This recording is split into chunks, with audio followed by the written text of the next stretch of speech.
I'm Marian Seldes, and I'm remembering a woman who was so important in my life, in my early life as a child, and up until the time she died, when she was younger than I am now. Her name is Muriel Draper. Anyone who knew her will remember her forever. But for people who don't know her, this amazing medium of television and film, we're going to try to use it to evoke her, and for me to revisit I was going to say the happiest times in my life. Well, they were the golden times because people like Muriel Draper existed. It was a time when people gave what was called cocktail parties. And people smoked and drank martinis, and my brother and I were allowed to be there all the time. I've never understood the thing about children should be seen and not heard. We were seen and heard. We were part of their lives. We loved them. We loved our parents' friends. Muriel Draper lasts forever in my mind and heart. And not only because she was my parents' friend, but because she was, I think, looking back, perhaps the most dramatic person I ever met or knew.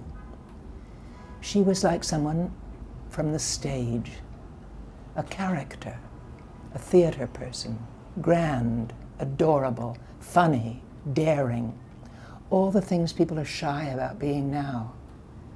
I should have learned from her earlier not to be shy, because that was part of her life, communicating, talking, connecting. I had never seen this painting of Muriel Draper. I'd never seen it. And I came into an almost empty room, and there she was. Now, I don't think it's an accident that she's not standing like this.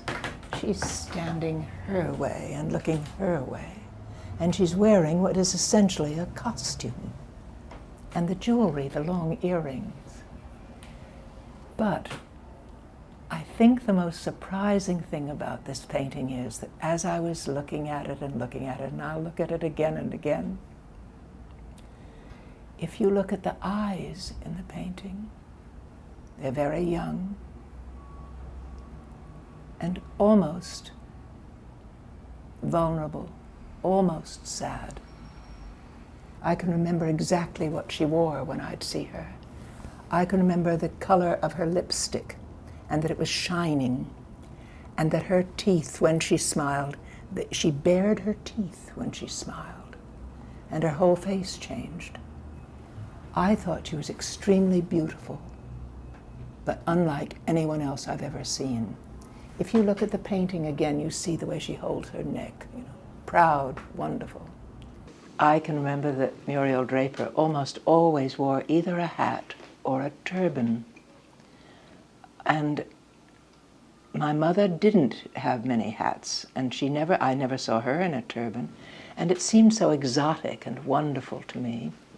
And I know that people who drew Muriel, who did sketches of her, would become almost bizarre in these sketches and add things to the hats, like a bird or a fish or something extraordinary, because she seemed to inspire them to not to caricature exactly, but to be not to be afraid to be absurd, because I don't think she was ever afraid to be absurd. Muriel Draper had a kind of fearlessness as herself. She knew who she was, and she had opinions, and the way she dressed was an opinion, and the way she moved was an opinion, and the way she sized you up when you were talking was an opinion.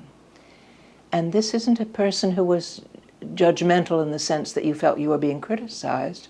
I just mean that she ate up life.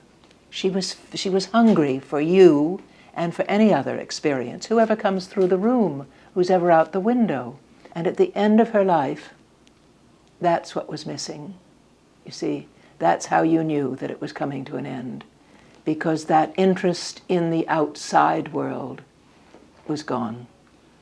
It seemed to me in those days what your preferences were, what the color of your skin was didn't make any difference if you were interesting. And it means that my brother and I grew up with no feeling of that certain people were homosexual and certain people weren't. Certain people had darker skin and certain people didn't. They were all people in that room that we grew up with and we admired and liked. And so the lesson was unspoken. People are interesting. Listen to them, look at them, make them feel at home. I love the fact that I knew her through my whole growing up period of my life. And I must say something else about her. She gave you her interest. She looked right at you. She remembered what you said. And she'd write you a little note if she wanted to remind you of something. And I'm also of that era when you wrote thank you notes, and I wrote to her too, in this little tiny, funny writing. And she kept some of those notes.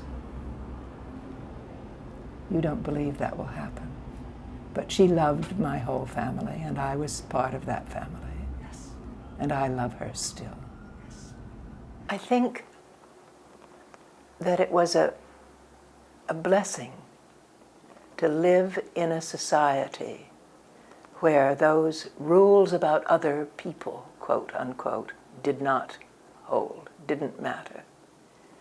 It was who was there then, what were they like, what did they think, are they comfortable, are we all together in the same room, yes, yes, yes, yes.